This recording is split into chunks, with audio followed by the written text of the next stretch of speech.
I slither on the forest floor. I have no legs, not even four. I flick my tongue to sniff the air. Guess who I am, if you dare.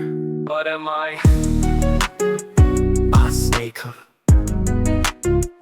I carry my house upon my back. I move quite slow on any track.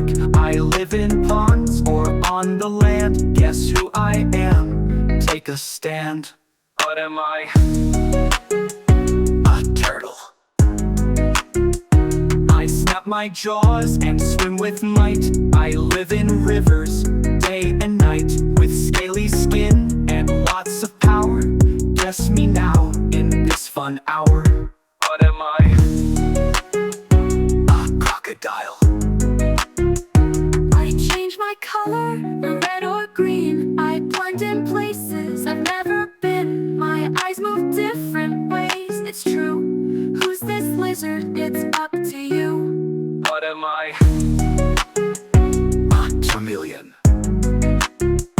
I'm small and sticky, I love to climb. I crawl on walls most all the time. I'm quiet, cute, and kind of quick.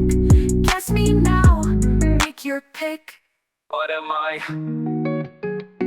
A gecko. I live in deserts, dry and hot. My spikes and beard scare quite a lot. I puff up big to make you flee. Can you guess which one is me? What am I? A bearded dragon. I look like a crocodile, that's true, but my nose is long and narrow too. I swim in rivers in India's land. Guess who I am? Take a stand. What am I?